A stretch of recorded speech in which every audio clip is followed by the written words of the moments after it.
বাঁধল জটিলতা। অভিযোগ উঠেছে কৃষ্ণদাগা এবং তার সমর্থকরা জোর করে ইম্পা দখলের চেষ্টা চালাচ্ছেন। কৃষ্ণদাগার সমর্থকদের দাবি কৃষ্ণদাগাকেই ইম্পার অস্থায়ী সভাপতি করা হোক। অন্যদিকে ধ্বনি ভোটের মাধ্যমে এই মুহূর্তে অস্থায়ী সভাপতি হিসেবে দায়িত্ব সামলাচ্ছেন রতন সাহা। এই পরিস্থিতিকে কেন্দ্র করে ধুন্ধুমার কাণ্ড বাঁধে ইম্পা চত্বরে। রতন সাহা ও তার সমর্থকদের লক্ষ্য করে চোর স্লোগান দিতে শুরু করেন কৃষ্ণদাগার সমর্থকরা। দুপক্ষের এই মুখোমুখি অবস্থানে চরম উত্তেজনার সৃষ্টি হয় গোটা চত্বরে।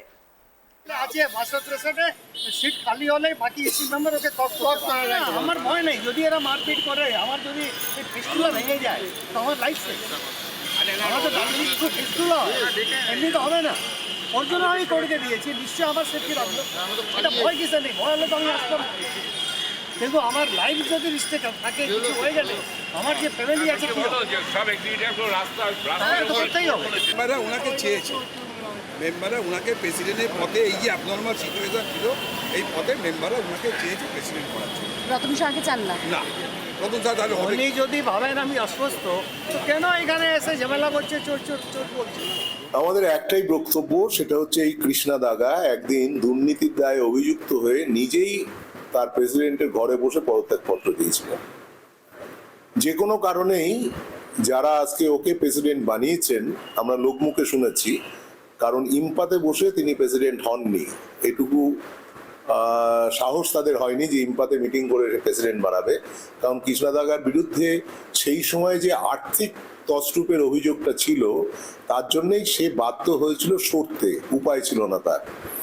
তারপরে আজকে ওদের কি প্রয়োজনে আবার কৃষ্ণদাগাকে প্রেসিডেন্ট করতে হলো, এর ভিতরে আবার নতুন করে কোনো তছরূপের চিন্তা ভাবনা আছে কিনা, এই সন্দেহ থেকেই আমরা পরিষ্কারভাবে কৃষ্ণদাগাকে মানতে চাইনি।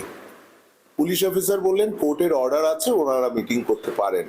আমি বললাম হ্যাঁ ঠিক আছে, ওনারা মিটিং করতে পারেন, করুন, কিন্তু সেখানে তো কৃষ্ণদাগা ইসি মেম্বার নয়। কোর্টের অর্ডার যদি থাকে ইসি মেম্বাররা মিটিং করতে পারেন, তাহলে আমাদের ইসি মেম্বার নিয়ে আমাদের কোনো সমস্যা নেই। পুলিশ অফিসার প্রথম দিকে সেটা বুঝতে পারেননি বা বুঝতে চাননি, কিছুক্ষণ ধরে এই চললো দোটানা। তারপরে ওনারা বুঝতে পেরে কৃষ্ণদাগাকে মিটিং থেকে বের করে দেন।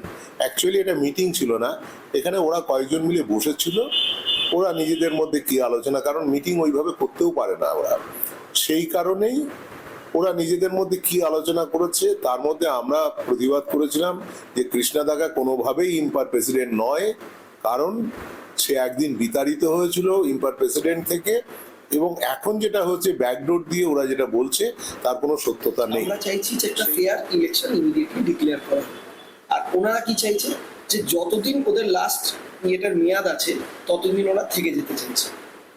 আর আমরা চাইছি ফেয়ার ইলেকটোরাল লিস্ট, এবং সেই লিস্ট অনুযায়ী যাতে ইলেকশনটা হয়, এবং যারা কারেন্ট সিনেমা প্রডিউস করছে, কারেন্ট সিনেমা রিলিজ করছে, কারেন্ট সিনেমা হল আছে, তারা যাতে ইলেকশনে দাঁড়ায় এবং তারাই ভোট দেবে যারা কারেন্ট এখন কাজ করছে। আমরা এগুলো চাইছি।